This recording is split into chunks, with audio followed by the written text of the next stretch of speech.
आणि या बाजूला जिथे खुंटी असेल त्याच्या पुढे 4 इंच असं करून ती तोडायची. कॉईल घालायची. ही बरीच मोठी आहे.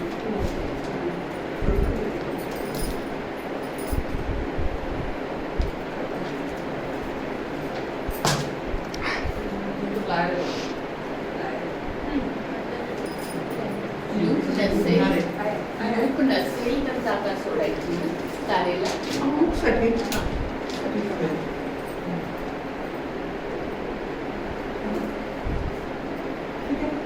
आता सुरुवात आपण करतो एकदम इकडे नाही घालायची. आधी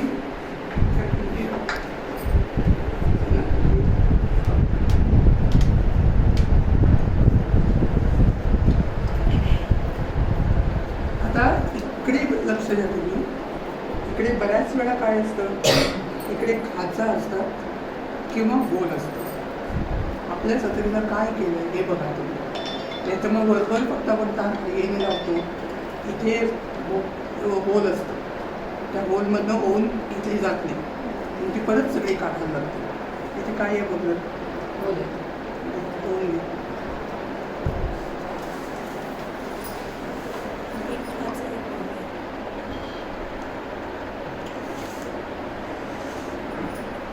वरती होल आहे, इथे एक खाच आहे. हां नाही, काही काही वेळेला याही आडाला इथे असं खाच असते.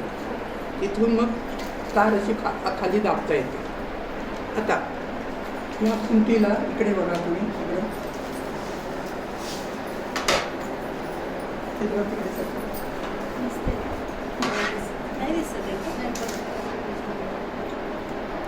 इथे असे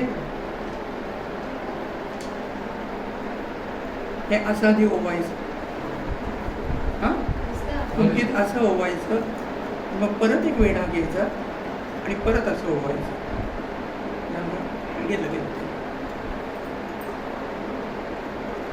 असं गेल्यानंतर हे जे टोक आहे हे खाली दाबायचं, खाली दाबायचं आणि हे ओढून घ्यायचं, म्हणजे हे घट्ट बसतं.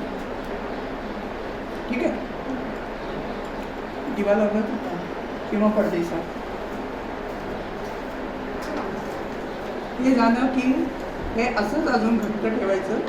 इथे तुम्ही खुंटी आधी फिक्स करायची. ठीक आहे.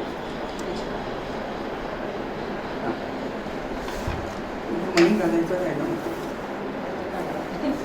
नाही ते हां ते म्हणत मी जाते का बघूया किती म्हणजे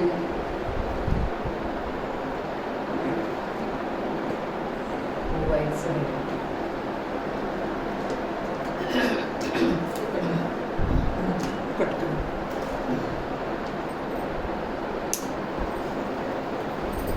मणी.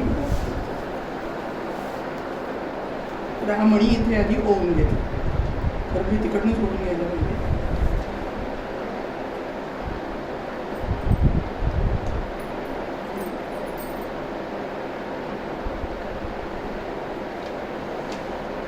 हे आता मी तिथे लूप करते त्याचं.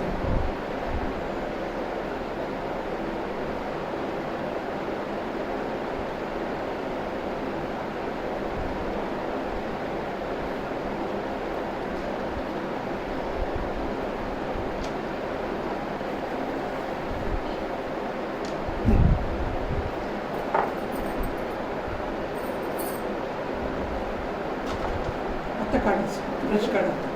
आता मी फिक्स करून घे. हां तर आता सोडून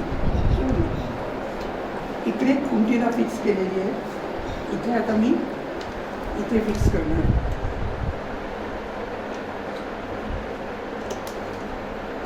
कळलं. आणि आता हे मी घट्ट यातला ताण कमी करायचा नाही. तारेवरचा ताण कमी झाला की त्याला पीळ पडतो आणि मग तार आपण जेव्हा ट्यून करतो तेव्हा ती तुटते. बरोबर ताण असाच ठेवायचा.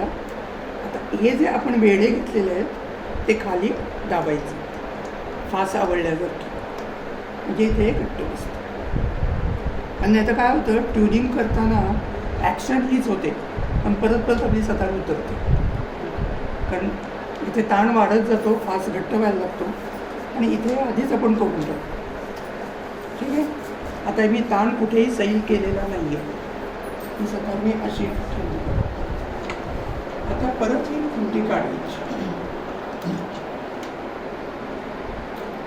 खुंटी काढली, एकदा काढून घ्यायचं आणि आता याच्या भोवती वेडी घ्यायचं तारेचं.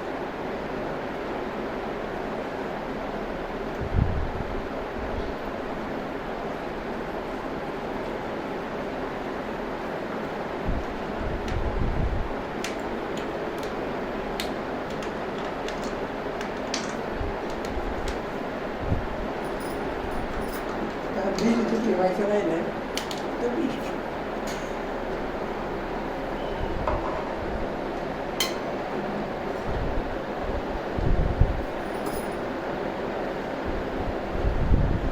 अशी ही तार लागली. कळलं का? आता हे नुसतं बघितलं तुम्ही ॲक्च्युली प्रॅक्टिकल आपापल्या स्वतःने घ्या. पहिली तार वाटलं कोणाकडे सगळी तार, सगळ्या तार आहेत का सगळ्यांकडे? नाही हां मी दोनच